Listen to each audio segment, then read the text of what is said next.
తెలంగాణలో సంచలనం సృష్టించిన ఫోన్ ట్యాపింగ్ కేసులో కీలక పరిణామం చోటు చేసుకుంది. సుప్రీంకోర్టు ఆదేశాలతో ఈ కేసులో ప్రధాన నిందితుడిగా ఉన్న ఎస్ఐబి మాజీ చీఫ్ ప్రభాకర్ రావు ఎట్టకేలకు అమెరికా నుంచి హైదరాబాద్ చేరుకున్నారు.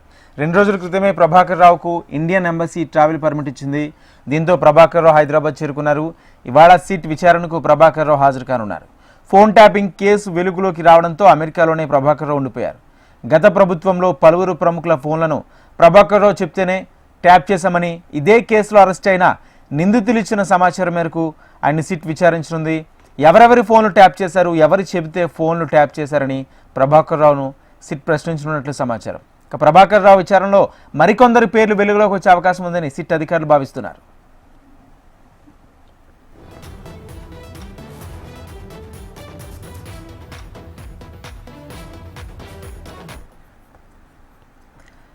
తెలంగాణలో సంచలనం సృష్టించిన ఫోన్ ట్యాపింగ్ కేసులో కీలక పరిణామం చోటు చేసుకుంది. సుప్రీంకోర్టు ఆదేశాలతో ఆ కేసులో ప్రధాన నిందితుడిగా ఉన్న ఎస్ఐబి మాజీ చీఫ్ ప్రభాకర్ రావు ఎట్టకేలకు అమెరికా నుంచి హైదరాబాద్ చేరుకున్నారు.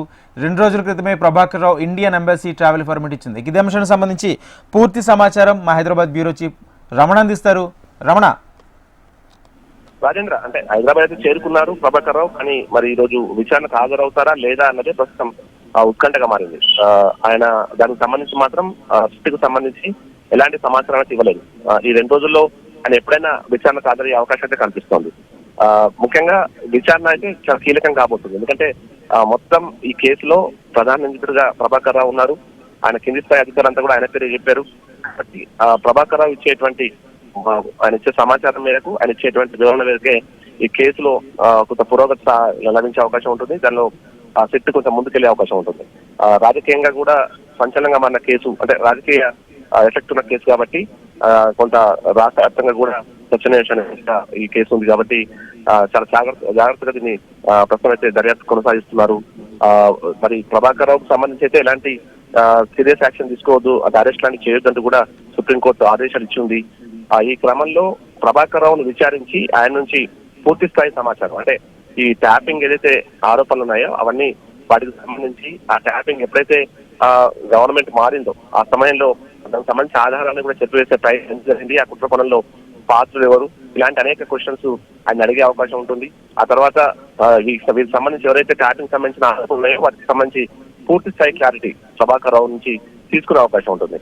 ఆ కింది స్థాయి అధికారులైతే అందరూ కూడా అప్పటి చీఫ్ ప్రభాకర్ రావు ఇచ్చిన ఆదేశాల మేరకు మేము ఈ ట్యాపింగ్ చేశామని కూడా స్పష్టం చేశారు. ఈ క్రమంలో ప్రభాకర్ రావు ఎలాంటి ఆన్సర్ ఇస్తారు, ఎవరి ఆదేశాలతో అవి చేశారు, దాని కారణం ఏంటి, ఇలాంటి అన్ని పూర్తి స్థాయి సమాచారం అతని నుంచి రాబట్టిన తర్వాత మళ్ళీ ఒకసారి కోర్టుకు వెళ్లేటువంటి అవకాశం ఉంటుంది.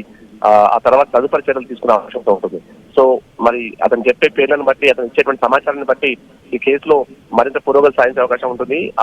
ఆ పేర్లు ఎవరి పేర్లు చెప్తాడు ఒకరు చెప్తే వారికి సంబంధించి యాక్షన్ ఏ విధంగా ఉండబోతున్న ఉత్కంఠ మాత్రం సర్వస్వం అనుకుంది. ఎందుకంటే అప్పటి ప్రభుత్వ పెద్దలు, అప్పుడు ముఖ్యమంత్రి కావచ్చు, మిగతా మంత్రులకు సంబంధించి పేర్లు పదే వినిపిస్తున్నాయి కాబట్టి వారికి సంబంధించి ప్రమేయం ఉంటే మరి వారికి సంబంధించి సిట్ ఏం చేయబోతుంది, వారిని కూడా వారికి నోటీసులు ఇచ్చి మళ్ళీ విచారిస్తుందా, ఇలాంటి అనేక అంశాలు ఉన్నాయి. కాబట్టి ఈ కేసు అయితే ప్రస్తుతం చాలా కీలక దశ ఉందని చెప్పుకోవచ్చు. ప్రభాకర్ రావు ఈరోజు మరి విచారణకు హాజరవుతారు లేని విషయంలో మాత్రం ఇంకా స్పష్టత రాలేదు. Right, thank you Ramana.